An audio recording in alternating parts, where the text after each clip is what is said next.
Now, I'm going to move on because, again, I do have a lot of stuff that I want to cover on the concrete side. I know it was supposed to be a half an hour, but it's really something where I want to make sure that I cover off on this concrete because it is very, very, very, very important. One of the things that you'll know is that with anytime you're installing any kind of floor product on concrete, what you're going to see is you're going to see that there are many theories out there about how to test the concrete. For many, many years, you've had calcium chloride being the predominant product out there to test your concrete.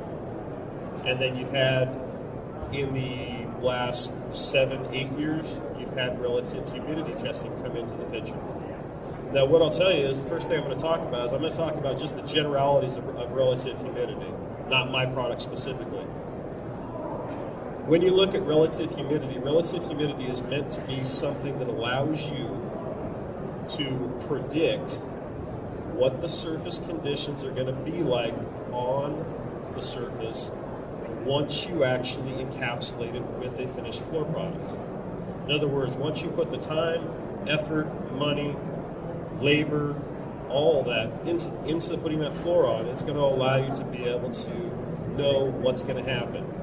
The science is done by somebody who's a lot smarter than I am, and what it comes down to is this, is that if you have a slab that's drying from one side, all things being equal, intact vapor barrier, things of that nature, what you're going to do, slab drying from one side, is you're going to drill down 40% into the concrete thickness. Now, with that being said, you're then going to install a relative humidity device, and you're going to read it at 40% depth. Now, why that's so critical is this, is that when the concrete's poured, you're going to have less moisture on the top, more moisture on the bottom, and there's a fairly consistent gradient that goes through that concrete. As it does that, when you get down to that 40% depth, that has been proven to be that what I call sweet spot and that predictable number on what the conditions will be like, because lack of any other better number, I put it like this: if you have a 1 on the top, meaning nothing but less moisture, a 10 on the bottom, meaning more moisture, and at that 40%, you're about halfway, it's a 5. That's when it's open to the room and is able to actually breathe with the room.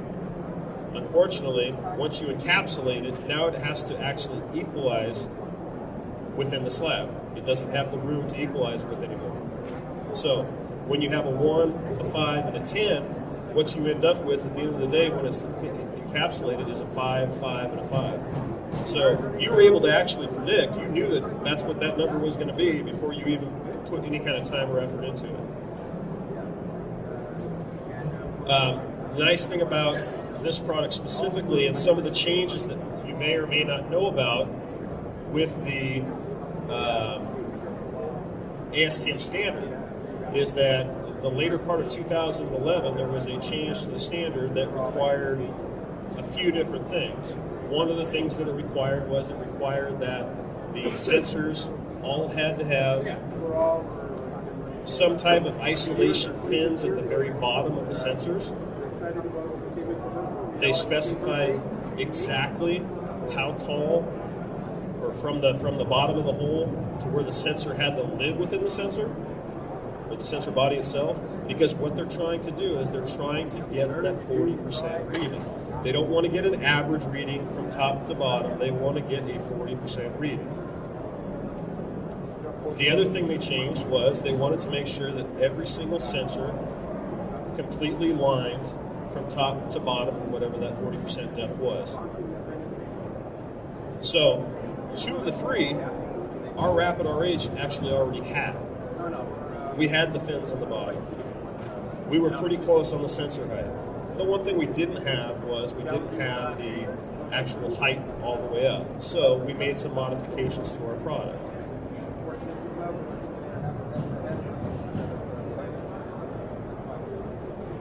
If you have a sensor by itself, this is a brand new Rapid RH 4.0 EX sensor.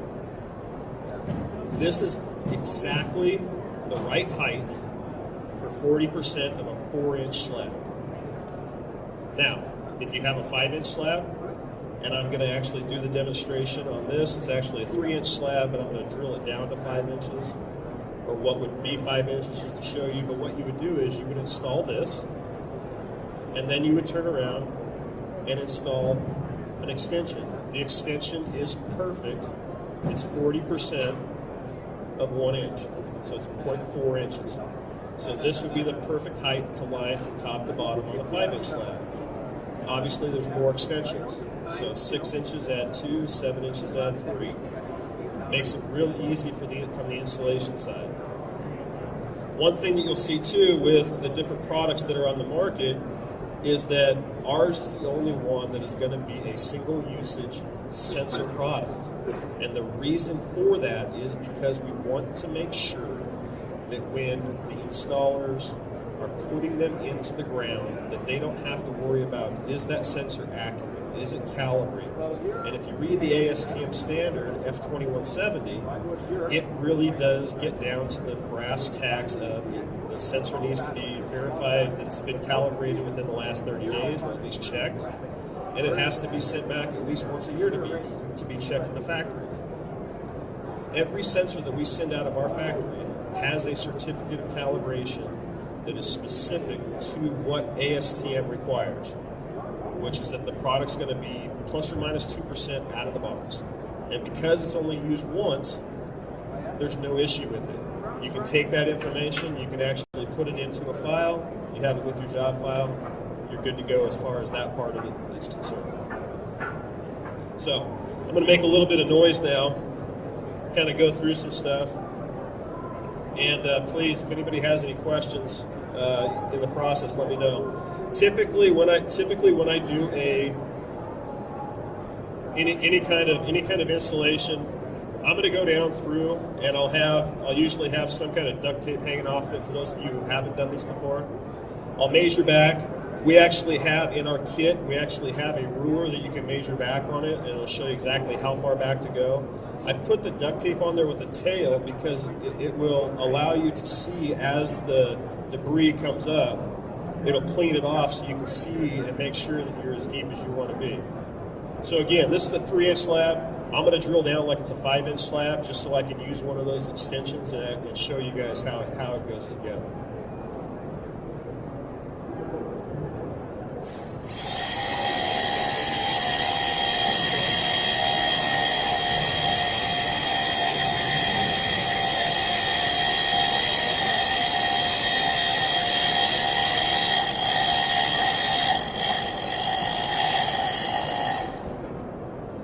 And as you can see, it's bear with me if I just yell. You can see how it's, if he's down there, you can see how it's actually cleaned off the concrete area there. So you got a pretty good idea that where you need to be.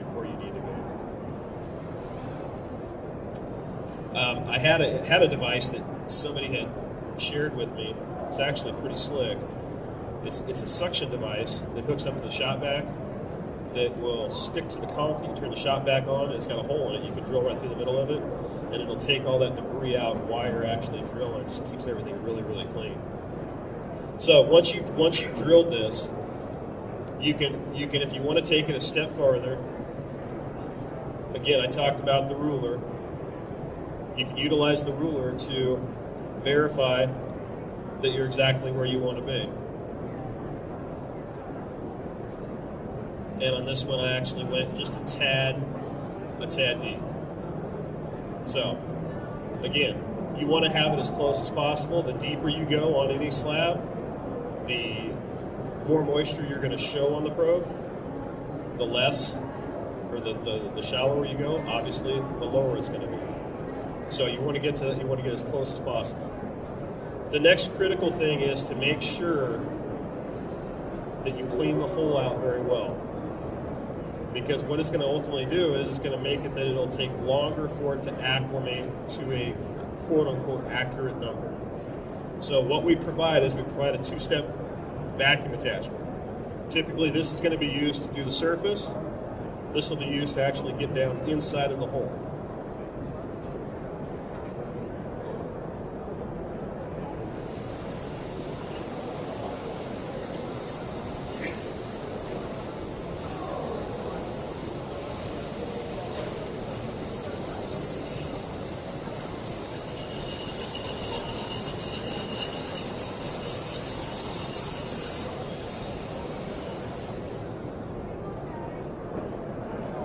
The other piece that comes with the kit is a wire brush. It's critical. When you drill the hole, you heat the hole up, and the pulverized concrete actually sticks to the walls of the hole. And so having it as clean as possible, again, is going to give you as accurate as possible of a number. So usually what I'll do, and if he's in close enough, you can actually see it. You see the plume of smoke that comes out. I'll typically go through a couple times with that, and once that plume of smoke's gone, typically it's done.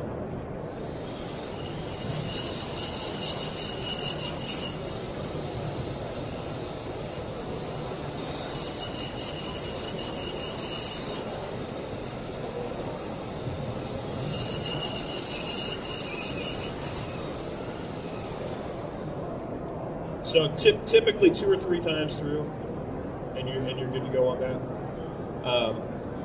So you have the ability then, you've cleaned everything out, verified the depth, you take the sensor. Now the one thing I didn't show you about the sensor too is there seems to be more and more things that are coming out where people are talking about like thin overlayment cores, some gypcrete, gypsum, things like that, where you're looking at like, 1.25 inches thick, things like that. We've made it so the sensor actually comes apart. So it comes apart like this. So you could actually take one of the extensions and you could put it down in there and you're at about 3/4 of an inch. So for any of those real thin slabs that you're dealing with, you have the ability to do that. You have the flexibility to do that. And if you need to put it back together, you just go back together. So, this is a new, for those of you who've seen it before, this is actually a new insertion tool. And what we found out that a 3/4 inch drill bit is not a 3/4 inch drill bit.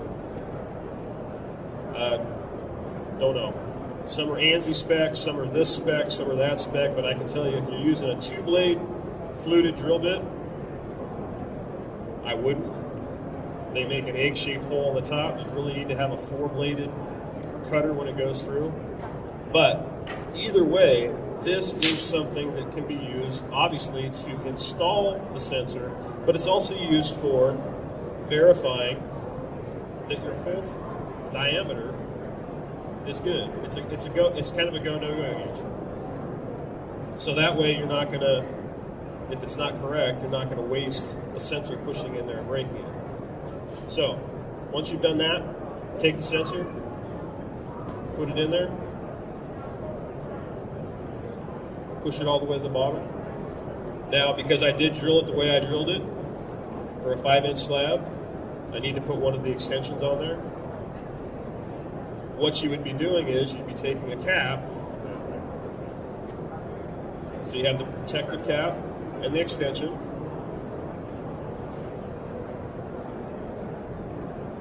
and that's the finished product. So now you have a fully compliant ASTM F2170-11, which is the most recent revision of that, and that right there is done. It's sleeved it all the way to the top. It's got the fins on the bottom to isolate to make sure you're getting that 40% reading, and it's got a sensor height that's at the 0.625 inches from the bottom of the hole. Now, we've taken it a step further. This is actually not even on the market yet. It will be in a couple weeks. It's actually supposed to be available for sale February 5th. And it's called the Data Master.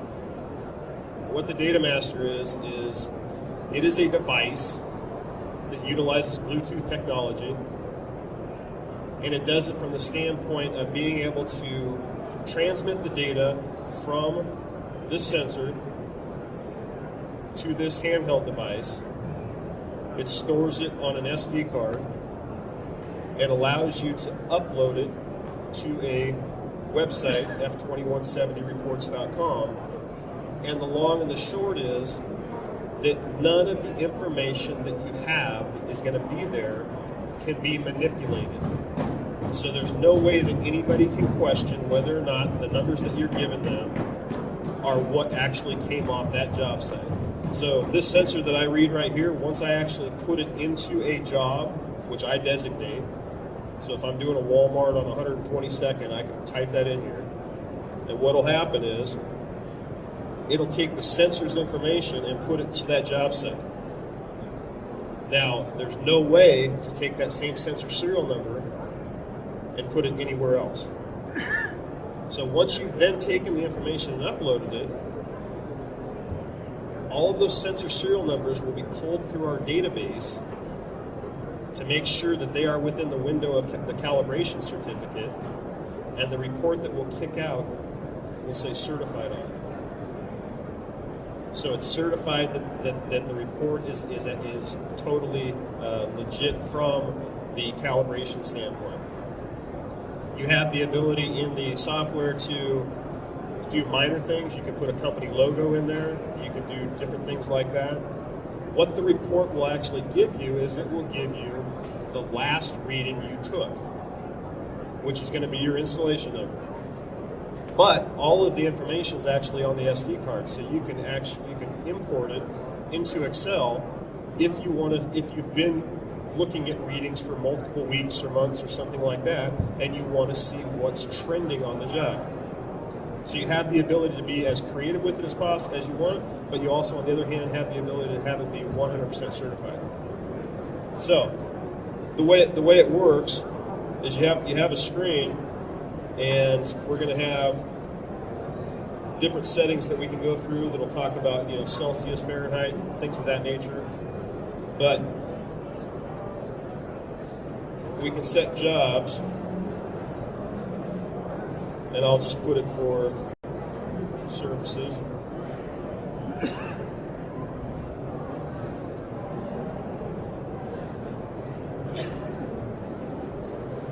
Get my fingers together.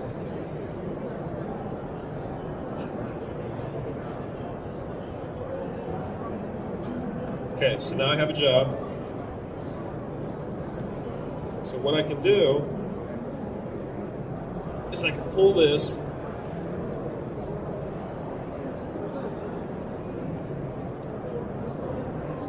and you can actually see how the Bluetooth, if he's in on it, you can see how the Bluetooth emblem came up there, and that's what will actually show up. So it's like one of the biggest LCD displays that you have. But then what it'll do, if I pull it out, because if I leave the thing in there, it just sits there and gets numbers. It'll ask me what job I want it to go to. So I'm going to put it to the job that we want it to go to. And here's all the information that it'll give you. It's going to give you relative humidity and temperature in the concrete. It's going to give you the job name, the actual serial number, the sample. So if I go back and sample this thing again, it'll do one sample of two, or one sensor of two samples. It'll go through the date that it was taken, the time it was taken. It calculates dew point.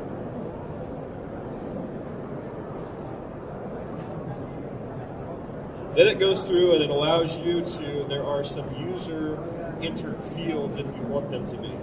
You can put location on the job, floor on the job, things of that nature.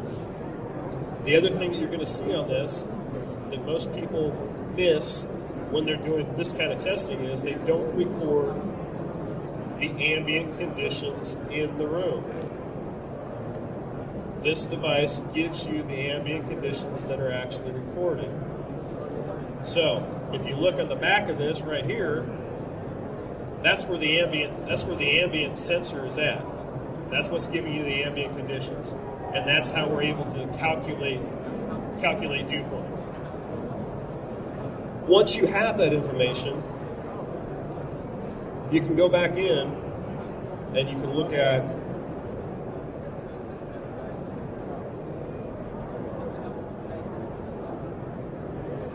and again, I only have one data point on this, but you can go back in and you can look at the multiple data points on a graph. If you want to see where the dew point's at, you can actually turn it on or turn it off. If you want to go in with this job and you have somebody who's going out and testing, and let's say that the threshold for the product that you're putting down is 85%, you can put what that relative humidity threshold is on that graph, so that you can see where you're coming in at as time goes on. So this is not a device that's taking the place of how you could do it manually with a reader over here. This is just an additional piece that you can utilize when data integrity becomes an issue, because when I hear about it, I will say typically, it's on a very large job where people are having discussions about, whether or not the information was accurate. So this information is it's printed off in a PDF format from the website, and you can actually, again, you can manipulate from your standpoint. You can manipulate and look at trends and do all kinds of stuff with it. A lot of people that I've talked to, when I have talked about it, being that it has an SD card, is that they would typically get a small SD card, and they would just have that with the job file also, tape it on the outside of the job file or something along those lines. Now again, everybody's going to do stuff different.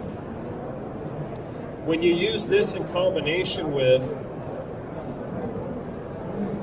the typical recording sheets that we have, that we provide, will typically give you, if you're doing it manually, we'll give you all the ability to have this information, but we'll also give you a grid to actually mark, it's 10 paces off of here. And I tell people, don't get too carried away with it, but I mean a general idea, because what it's going to allow you to do is, as you'll see when we're done, it's going to allow you to have that one more piece of the puzzle. So we're at a point now where we've taken all the numbers, we're good, we know what the threshold is, we know that we're within the boundaries, we're ready to make an installation. So we're going to go back through, we're going to do our final floor prep, and you're just going to come back through with a patch. You're going to take a metal disc that comes with the kit.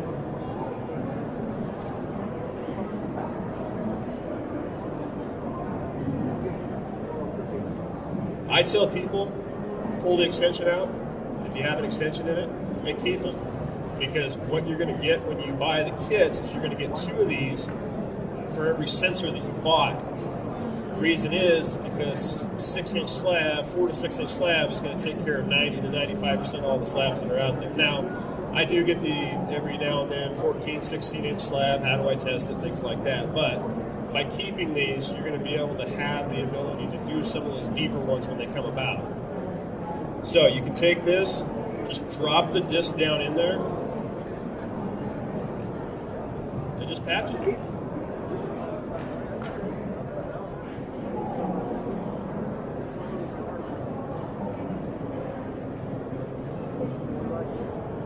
Okay. Now, the thing about that, let's go back and look at, let's say something goes sideways on the floor. So you've done relative humidity testing. Let's say that you use the data master, so you have all of the ambient conditions, you have all the stuff in check that you were supposed to have. It's all documented. You have a report that has kicked out that says it's certified, which means that the calibration is not an issue. The next question that some people could ask is, how do I know that we're talking about the same floor? Numbers you could have may not be the exact same floor we're talking about. Well, when it gets down to it, you've taken this piece of the puzzle too, and you've graphed it. X marks the spot. So then what can you do? They still don't believe it. Okay? X marks the spot. Go get yourself a $60 metal detector, and guess what? You can prove, if nothing else, that X marks the spot that you have there correlates with all the information that you have. And again, at that point, has it ever gone that far? No. But that's one of the reasons why we do, or we've tried to develop a system like we have is because we don't want it to go that far. We want you guys to have every single base covered as best as possible. Do we have it all? No. But we want to make sure and try to help you guys do what you guys can to cover yourselves. So, with that, do we have any questions, comments, concerns? I did that good of a job. Come on now. Yes, sir. Yes. Yeah. Actually, we'll sell when it comes out, it'll be a package. This package right here, and we're actually doing pre-orders on it right now. This package right here together, $495. This by itself is $179. This by itself is $420. So in case for some reason this gets demolished, yeah. I mean, I already sold, yeah, exactly. You have some of those manual ones where you have a few of them. But the thing about this one is the fact that it actually is meant. Having two of them is not a bad thing. What you need to realize is that this has to be paired to this, but it's easy. It's touch screen. You just do it and it pairs. I mean, it's not that big a deal. When it comes from the factory, it's already paired for this reader. So the user doesn't have to actually do anything. It's already paired.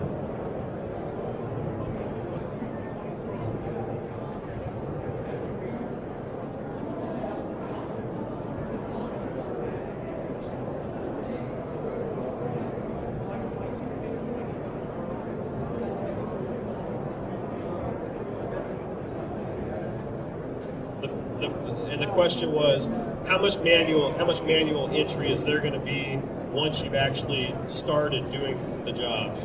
What you're going to find out is, A, it's going to be as much as you want it to be, as far as floor location, stuff like that. So there's going to be stuff like that you will want to have specific, maybe northeast corner, second floor, things like that.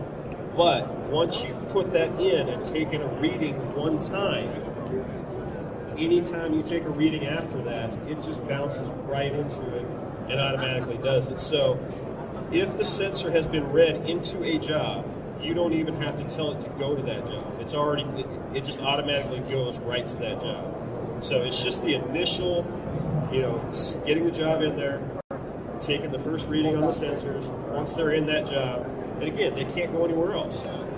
Now, and we had this come up, if you have a situation where you take the reading and you have 2 or 3 jobs in there, and it's the first time you've taken a reading and you put it in the wrong job, then you can delete the sensor and do it again. But you're never going to be able to have, I don't ever want to say never with computers, but in theory, the redundancy is that you'll never be able to have the same sensor serial number in 2 different locations. So it makes it real easy to be able to just go on. And the nice thing about this is, one, how big that display is. I mean, for those of you who have used our manual reader, it's very good, but the LCD display is that big. And it works great, don't get me wrong, but with this, you have the ability to have that whole screen as LCD. So you can see it, it makes a noise, you know you've acquired it. So you could take this, it's set up to actually go on your belt if you don't need to look at it. If you just want to just cruise through it, or up here, and you can do whatever you want from that standpoint. But we did make it so that you could sit there and do this. The other thing is line of sight. I could have you do one right here and be down there, and it'll still transmit. So, this thing will do, again, line of sight, not walls and stuff like that, but line of sight, it'll do in excess of 200 feet. So the nice thing about it is, again, if you're going cruising around and you got somebody else over doing something else and they have the device, you don't have any issues with it. So, any other questions? Sir?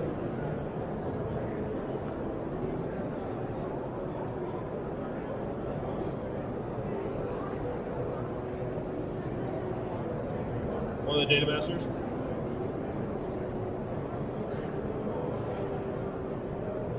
Excellent question. The question was, can he have 2 of these paired to 1 of these? The answer is no. Biggest reason for it is because we don't want to have the potential for the information to get corrupted, if you will. That's one of our biggest reasons for it. Now, that might be something down the road that we may look at, but it's something at this point, one for one, just to make sure that the information you're getting is the correct information you want.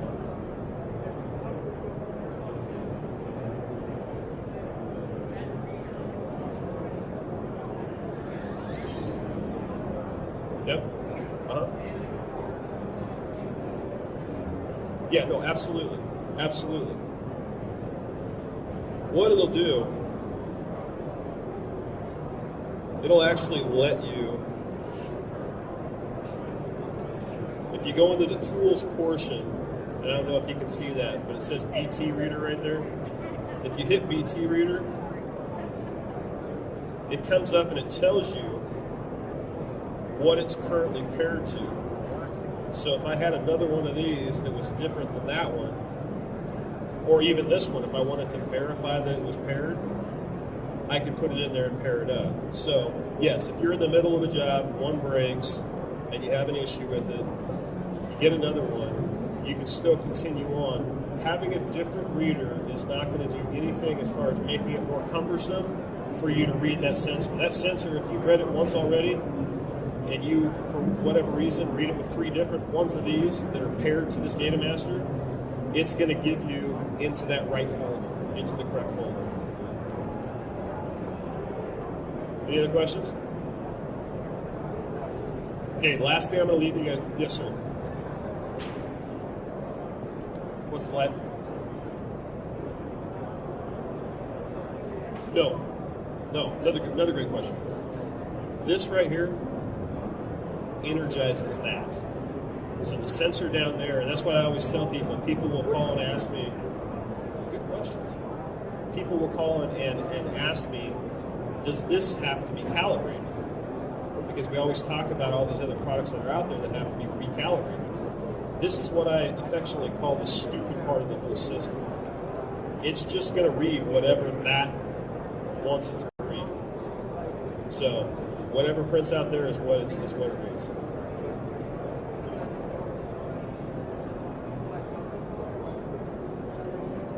If there's nothing, actually, if there's nothing has happened down there, there's no reason why you shouldn't be able to read it. No.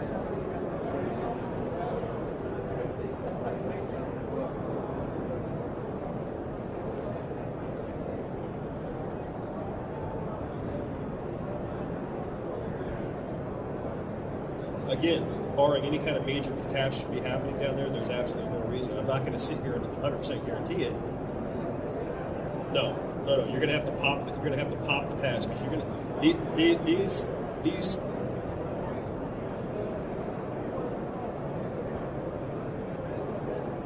Oh, okay. I got you.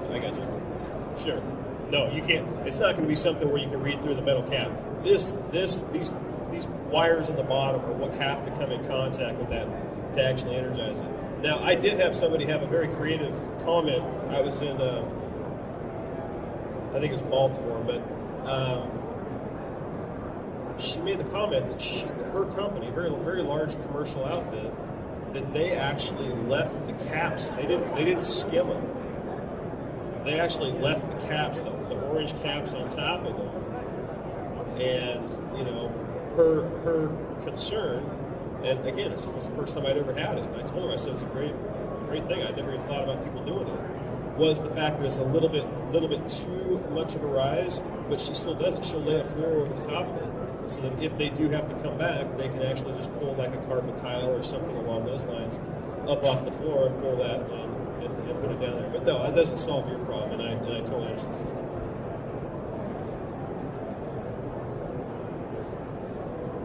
That would be great, especially from an inspection standpoint. I mean, absolutely, from an inspection standpoint, that would be absolutely take care of probably 90% of the issues that are out there. What I will typically, at least with wood floors, what I've started getting into having discussions with people is, if you think you have the problem, and you're going to have to do a relative humidity test, or you're going to have to check or try to figure it out, is, and I'm sure you probably do something along these lines too if you have to, is if you just take a hole saw drill a little bit bigger hole, because then all you're dealing with is like a 16th of an inch where you've taken it out that you can patch it over. So those are some of the things that I've seen some of the flooring inspectors actually do, so that they can do the invasive type. Any other questions? Okay, go ahead, sir.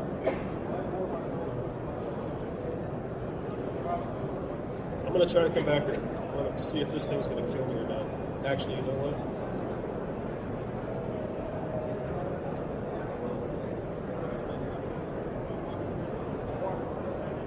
Let's see what's going to happen. Okay. The question was, if you go a little bit heavy on the hole, can you leave it resting up so that the extension goes all the way to the top? Does that make a difference? What that's going to do is it keeps from measuring that 40%. So now you're measuring somewhere between the 40% and say the 50%. How much difference does that make? It's hard to say, but it does make a difference. That's part of the problem that's been out there with some of the other devices, and that's why they changed the ASTM standard is because the ASTM standard was originally written very loosely, and everybody had their own ideas on how to have a device to test for relative humidity in the concrete. Everybody with the best of intentions trying to do it the way they thought it was the best. And what ended up happening was, instead of measuring at 40%, you had devices that were measuring it possibly from 35 down to 40%, or 25 down to 40%. So what you ended up with was you ended up with a convoluted average, which was lower than if you were just measuring the 40%. So, to your point, if I was to install it, I would be going on the side if I had to. I want it to be as accurate as possible, but I'd be erring to the side of caution personally. I definitely wouldn't be doing it on purpose. I want to make sure that I'm as close as I can get, because I want as accurate as possible as reading as I can get. But we also don't want to have these false understandings of what the floor is doing.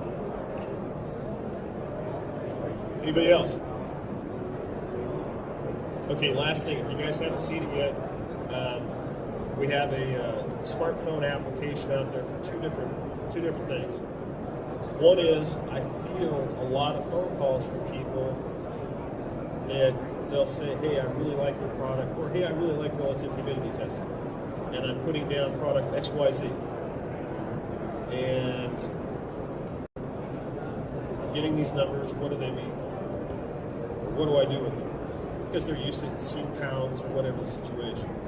One, a lot of people don't realize that many of the manufacturers, and I'm sure there are some manufacturers in the audience that will attest to this, many of them have, at the minimum, relative humidity and calcium chloride ratings in their installation guidelines. So you have the ability to do either one. But what I found was, for myself, when I was actually trying to go out and find these information, somebody called it, they got product XYZ, I want to install it, what's the threshold? I had a problem personally finding it, and that's what I do. And so what I did was I went out and I tried to get as many of the manufacturers as possible, and I started culling through a database of links that I could send people to. So what we did was we took the next step and we integrated that into a smartphone application that has adhesive manufacturers, has finished floor product manufacturers, has remediation product manufacturers, and you can just go through step by step on the product. And again, I'm not saying it's perfect right now. It's been out for a year, but it's a work in progress. But it's one of those things where you can sit there and look exactly what the numbers are that you're looking for and have them right at your hand.